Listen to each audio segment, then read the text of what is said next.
depan belakang habis, kiri kanan habis, atas juga habis, ada satu bedek yang utuh.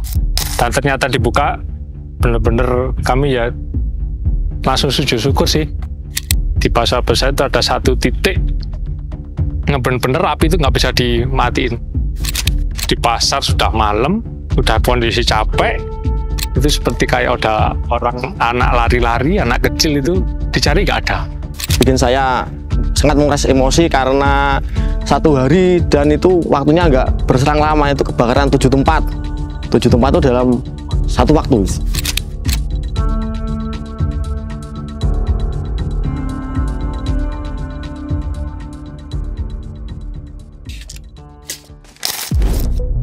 Kenalan dulu dengan kami, pemadam dan penyelamat Kota Malang. Dengan saya Muhammad Takwin, biasa akrab dipanggil Pak Win. Kami sudah berdinas di pemadam kebakaran baru 18 tahun. Nama saya Dedi Irawan, biasa teman-teman manggil saya Dedi. Saya berdinas di Damkar Kota Malang sudah sekitar 10 tahun. Perkenalkan, nama saya Erma Yunita, biasa dipanggil Erma. Saya baru 2 tahun masuk ke Damkar Kota Malang. Perkenalkan, nama saya Pandu Novan Ardiansyah, biasanya teman-teman mau manggil saya Pandu. Saya dinas di Damkar Kota Malang sejak tahun 2022 atau baru 2 tahun. Kami memang dari awal tidak profesi damkar. Dulu itu saya seorang guru di SD Kepanjen, ngajar komputer. Dulu saya sebelum di damkar di swasta, di pabrik, salah satu pabrik di Pasuruan. Nggak terpikirkan juga bakalan di damkar. Saat itu saya nyari kerja lowongan itu yang sesuai dengan jurusan saya. Kebetulan di Kota Malang ini sedang rekrutmen. Saya nggak sengaja sih lihat di media sosial, kok nyoba-nyoba sebelum dari guru kan nyoba di mana aja nggak masuk.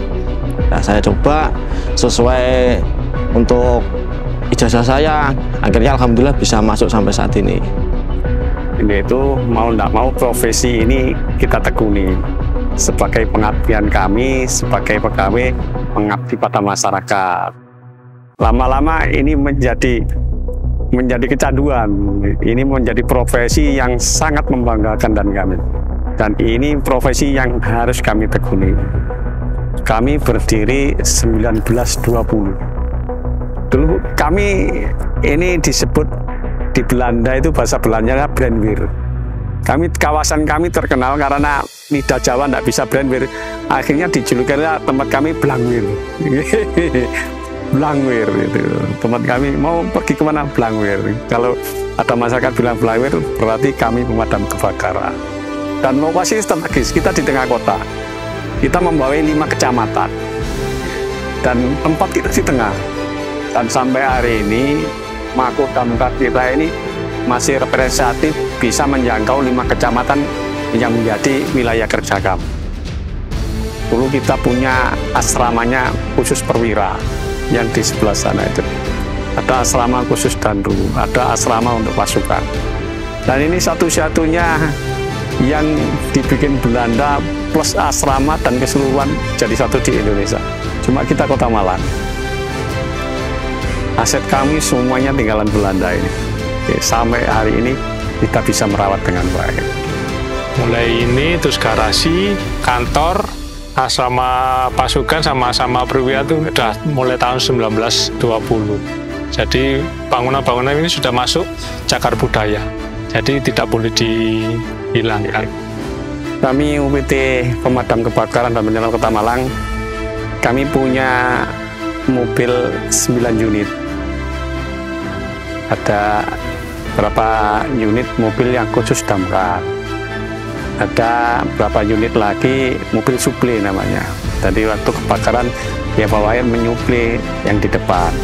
Ada 2 unit mobil rescue untuk menangani emergensi di bidang penyelamatan. Ya, mobil rescue ini yang paling banyak bekerja. Setiap hari 4-5 kali untuk penyelamatan masyarakat Kota Malang. Kami terbagi pada 2 shift. Satu shift 12 jam, satu shift 12 jam lagi. Kami regulasi sekarang masuk pagi berarti 12 jam, jam 7 sampai jam 7. Jam 7 lagi naik sampai jam 7 pagi. Regulasi kami seperti itu selamanya. Kami melayani mereka 24 jam dalam sehari. 7 hari dalam seminggu. Dan tidak ada libur sama sekali. Itu pun liburnya juga nggak mengenal Idul Fitri. Kita tuh di damkar lupa kalender, tanggal merah atau tanggal hitam, sama nggak mengenal kalender tuh nggak ngaruh bagi kita, nggak ngaruh. Saya di divisi penyuluh dan humas. Tugas utama kami memberikan edukasi kepada masyarakat tentang banyak hal, mulai pencegahan kebakaran, penyelamatan, dan keadaan rescue, keadaan emergensi yang mungkin bisa kita bantu kepada masyarakat. Kalau saya di bagian sekretariat, lebih ke pengadministrasiannya sih. Di sekretariat juga dibantu beberapa teman-teman gitu. Kalaupun misal ada kejadian juga saya tetap bantu. Biasanya saya di standby untuk berbegalan. Kalau nggak gitu, saya yang standby di pos. Nanti kalau misal ada laporan lagi selain laporan yang pertama masuk gitu, biasanya saya bantuin teman-teman. Yang kebetulan saya ikut di Regu 1.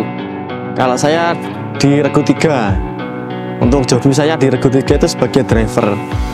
Jobdesk utama sih. Tapi kadang kalau sudah ada drivernya, ya kita saling bantu itu. Apapun ada kegiatan atau tindakan itu kita bisa saling membantu. Kadang di rescue juga, kadang di bagian depan juga yang pegang nozzle itu bisa fleksibel gitu. Kami ini damkar, apapun posisi kami, sewaktu ada kebakaran, kami semua harus ikut. Saya di humas, teman-teman di admin, teman-teman regu, kami semua berkomitmen waktu terjadi kebakaran, kami semua ikut. Tanpa disuruh, kami pasti harus lari ke sana. Bunyi lonceng itu di telinga kami pemadam kebakaran sudah menunjukkan itu greget kami. Dan lonceng itu kapan saja dipukul dan suara sangat matang sekali. Jangannya dari sini, sebenarnya dari 1 kilo ini pasti akan terdengar itu. Apalagi telinga kami yang sudah familiar sekali dengan itu. Satu bunyi aja kita sudah lari dengar lonceng itu.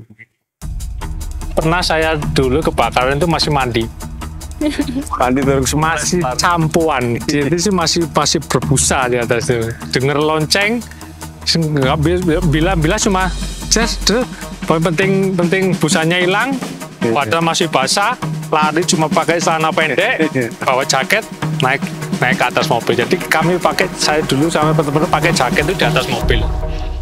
Jadi masih kepala itu masih ada samponya gitu. Dari damkar sendiri ada 3 bidang: pencegahan, penanggulangan termasuk pemadaman tadi, sama rescue. Jadi salah satu bentuk penanggulangan kita sosialisasi ke masyarakat, anak usia dini sama sekalian wali murid.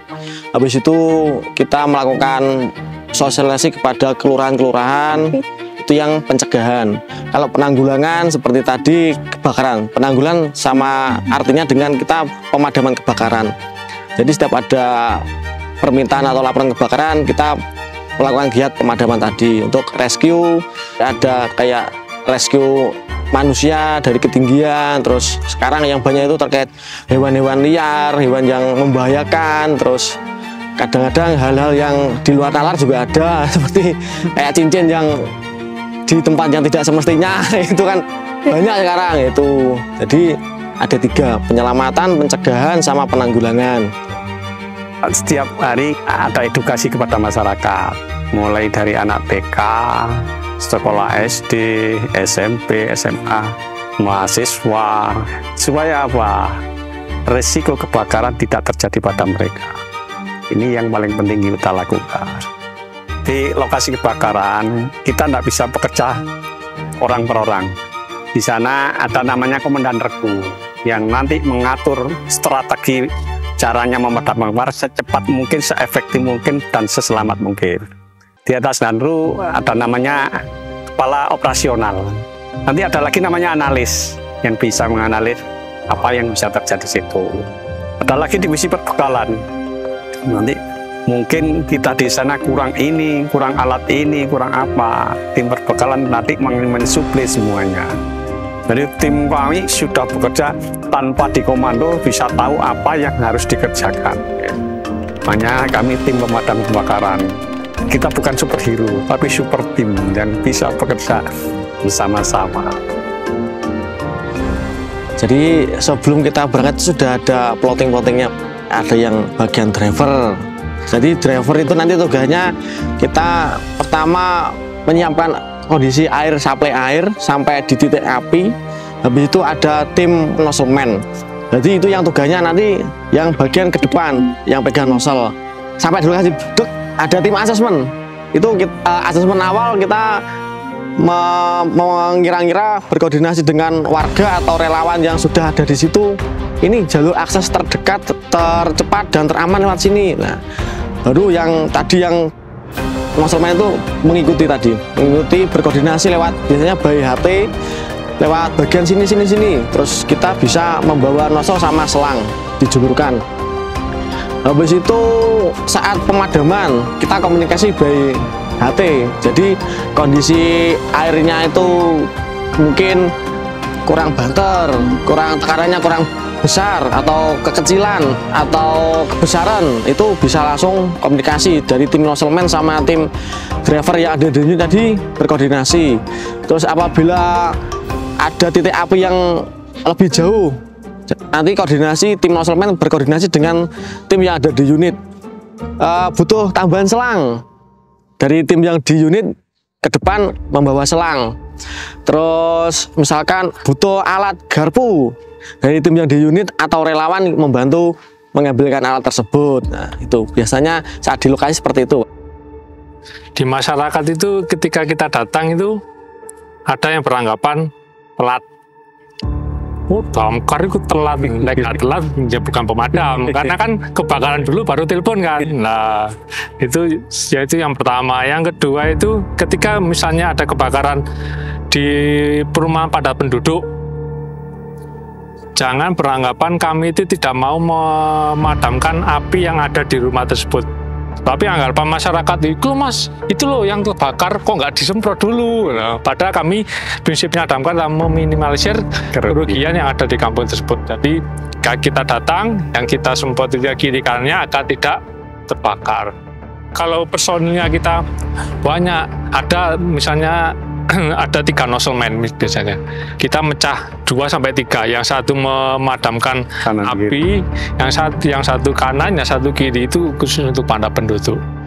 Misalkan apabila dalam suatu waktu itu ada kebakaran yang kemungkinan unit kami dan personel kami itu tidak cukup, dari kami sendiri berpandangan diutamakan titik api yang mendekati rumah warga dan mendekati misalnya kayak pemukiman yang padat, fasilitas umum, ada nyawa yang perlu diselamatkan di titik tersebut. Selain itu kan banyak kejadian kebakaran yang di lahan yang kira-kira lahan tersebut jauh dari pemukiman dan tidak berpotensi merambat ke wilayah yang lebih luas. Nah, jadi kita mengutamakan yang saya jelaskan tadi.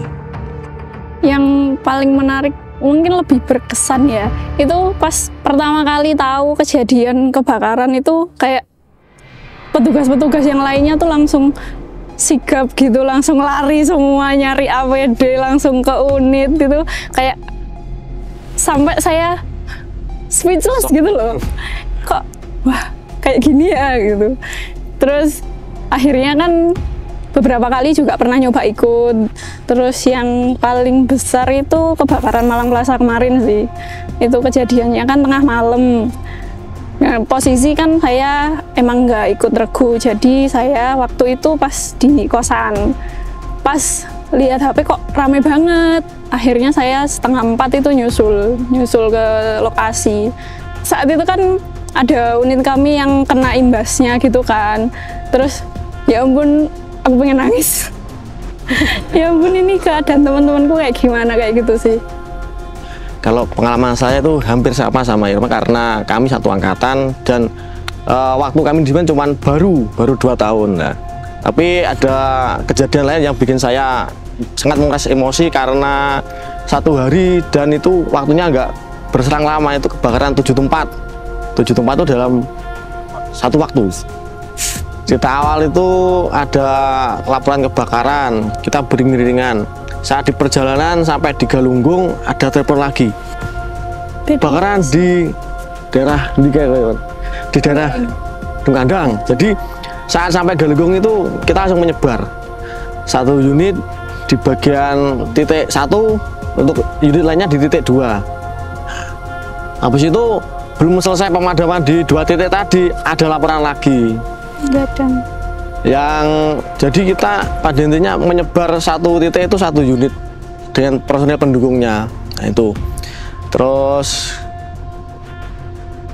terakhir itu di Pandanwangi.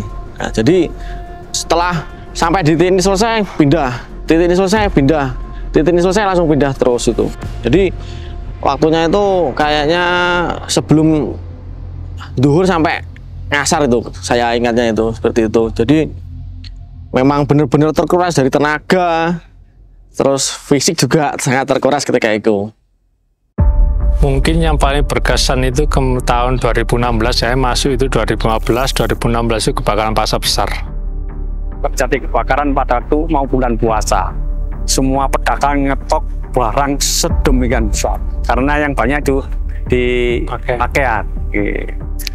Dia sudah menyetok, kita emosional sekali gini. Masyarakat yang sudah punya barang segitu udah antusias mau masuk.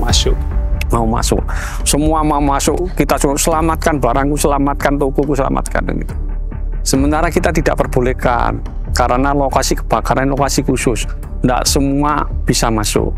Kami aja yang tidak pakai APD lengkap tidak boleh masuk, siapapun, polisi apapun tidak kita perbolehkan masuk karena membahayakan. Kita berangkat ke sana, api itu sudah besar.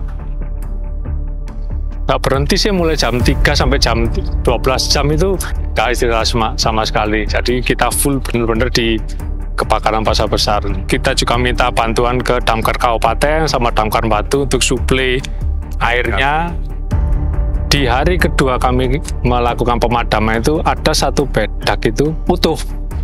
Ternyata benar-benar utuh.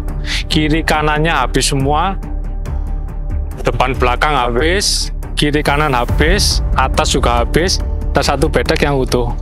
Dan ternyata dibuka, bener-bener kami ya langsung sujud syukur sih. Beliau itu jualannya alat sholat. Sholat itu ada Al-Qur'annya juga, itu bener-bener utuh dalamnya. Yang kosong cuma luarnya aja. Jadi dalamnya ya nggak kesentuh api sama sekali. Pada depan belakangnya kiri kanan itu udah habis semuanya. Kita yang sudah capek lihat itu benar-benar kayak mau nangis sih. Terus yang anehnya lagi mungkin yang di pasar besar itu ada 1 titik benar-benar api itu nggak bisa dimatiin. Nggak tahu seperti itu tumpukan apa itu bener 1 bedak itu. Sampai saya datang itu sampai istighfar, sampai doa sembarang, doa semuanya biar yang tinggal 1 itu nggak mati-mati itu. Terus mungkin di pasar sudah malam, udah kondisi capek, itu seperti kayak ada orang anak lari-lari, anak kecil itu dicari nggak ada. Udah sih cuek aja, yang penting kerja, yang mati yang 1 ini kok dendeng itu apa sih? Sampai baca-bacain, terus baca sekolah semua orang itu saya baca, dan akhirnya hampir 1 jam lebih hanya si 1 bedak itu konsentrasinya. Udah capek, bener-bener capek sih, hampir 24 jam, setengah 3 hari Kamis pagi, selesainya itu Jumat pagi jam setengah 4. Jadi hampir 24 jam kami di pasar besar. Terus yang kedua itu mungkin kalau teman-teman yang di sini jalan-jalan ke belakangnya rumah sakit Lavalet, itu ada 1 apotek. Itu dulunya rumah. Rumah itu habis terbakar. Yang jalannya menjadi korban itu 1 orang, seorang perempuan. Itu perempuannya ya ditakdirnya beliaunya meninggal. Tapi yang menjadi takjuban bagi jasadnya beliau itu harum sekali. Jasadnya beliau harum, kita tidak tahu amalannya seperti apa. Dan beliau kejatuhan kayu dari atas, dari plafonnya itu. Tapi jasadnya beliau benar-benar utuh, nggak ada gosong sama sekali. Pada kiri kanannya itu sudah terlalap api.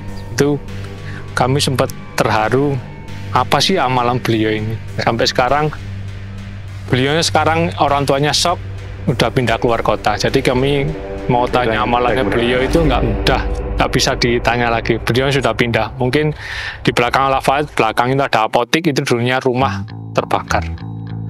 Kami di setiap regu, karena yang 24 jam di regu, teman-teman ada yang namanya tim rescue mereka. Di tiap regu ada. Jadi di setiap jam ada keadaan emergensi yang membutuhkan tim rescue, teman-teman sudah ada di sana. Saya ada sejarah tim rescue pertama kita. Pertama kami ditelepon masyarakat untuk nangani sarang tawon. Pada waktu itu alat kita belum punya, semuanya belum punya. Tapi kami dengan nekat ngambil tawon itu. Apa yang terjadi? Kita pulang itu benjol semua. Tapi jiwa penyelamat kita pulang benjol itu ketawa. Pulang itu ketawa. Lihat teman benjol, kita sampai ketawa sendiri. Keadaan emergensi masyarakat ini semakin hari semakin berkembang. Banyak sekali hal-hal unik yang masyarakat minta diselamatkan kami.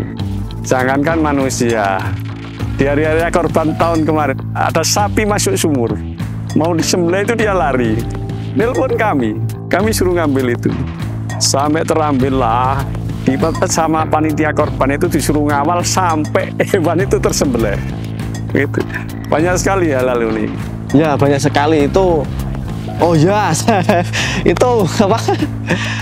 Korban masuk ke sapi tank, mohon maaf ya, itu unik juga itu. Itu jadi kondisinya korbannya itu stroke. Korbannya stroke, kondisinya masih dalam proses masa pemulihan. Dia itu kayak olahraga, pelemasan tubuh. Dan tidak tahu kondisi sapi tanknya itu untuk cor betulnya itu roboh. Itu rapuh, akhirnya orang tersebut masuk ke dalam lubang tadi sekitar lebih dari 5 meter itu kedalamannya. Ya akhirnya kita dengan alat yang kita punya menaikkan korban tersebut, ya walaupun ada bumbu-bumbunya yang kurang sedap itu.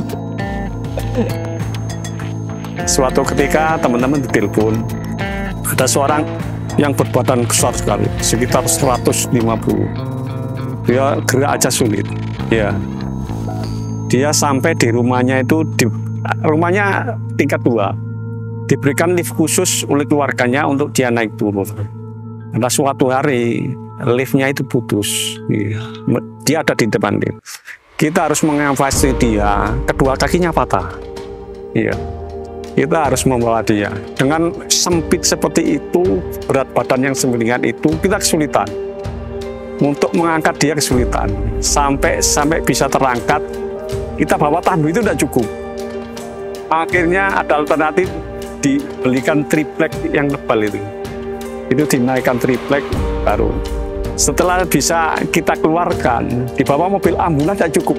Akhirnya kita kebingungan. Kita pinjamlah pickup. Itu kita bisa bawa dengan pickup itu ke rumah sakit. Setelah di rumah sakit diturunkan, pihak rumah sakit untuk naikkan dia ke bed tidak bisa. 1 bed tidak cukup untuk orang itu. Akhirnya 2 bed lah itu.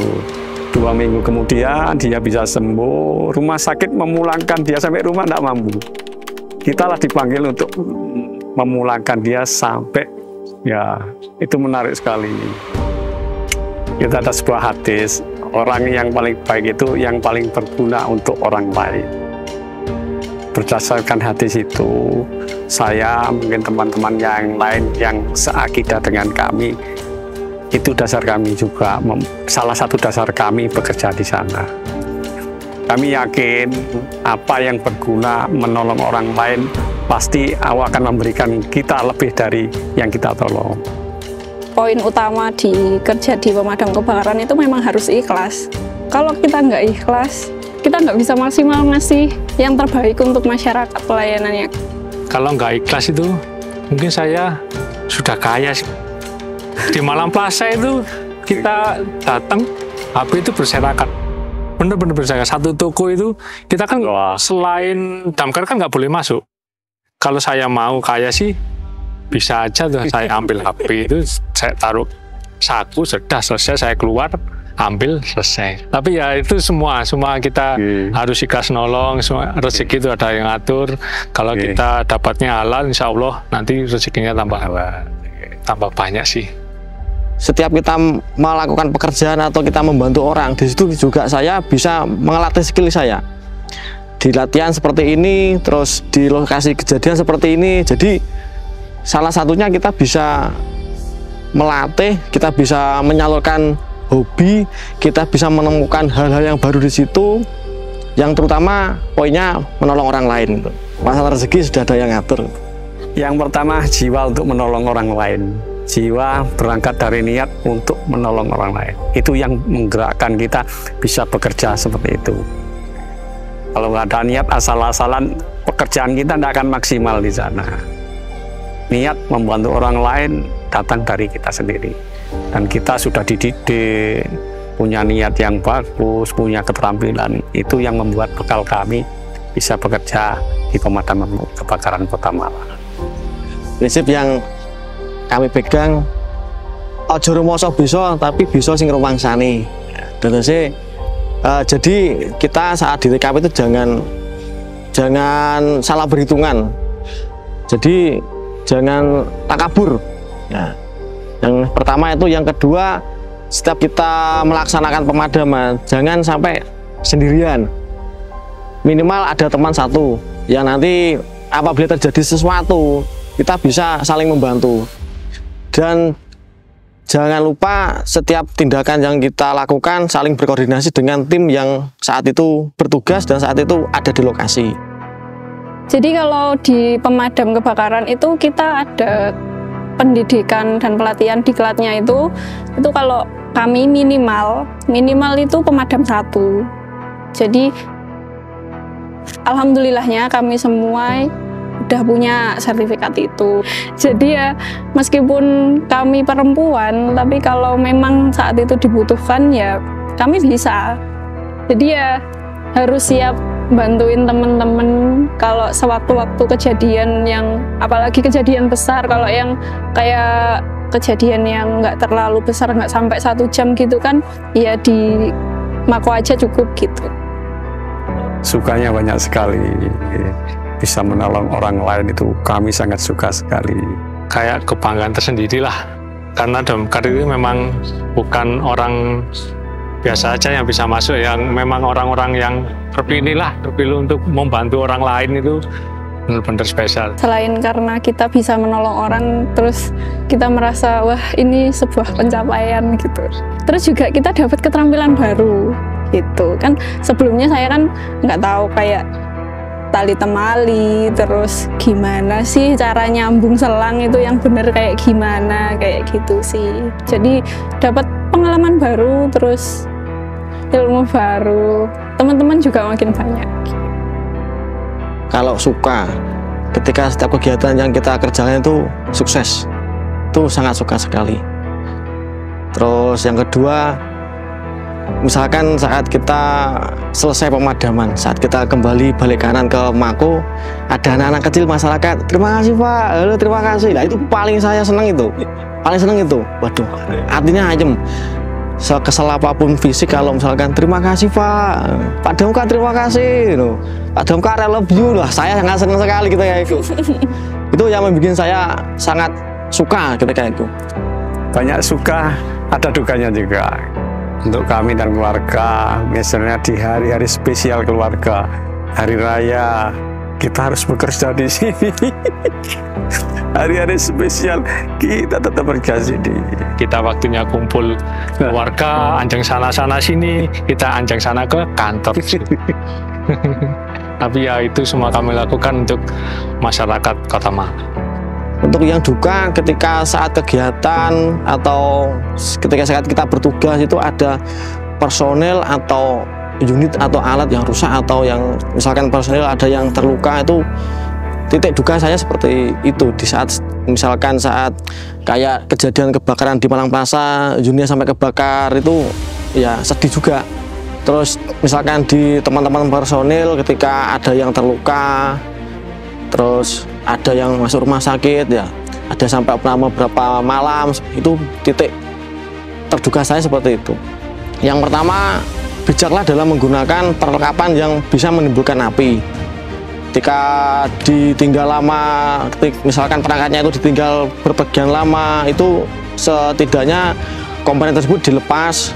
Kalau misalkan listrik dicabuti semua, kalau misalkan ada instalasi kompor dilepas tabungnya, seperti itu. Terus terkait kondisi kedaruratan, silahkan lapor ke kami, kapanpun, jam berapapun, kami siap melayani dan setiap pelayanan yang kami berikan tidak ada biayanya alias gratis.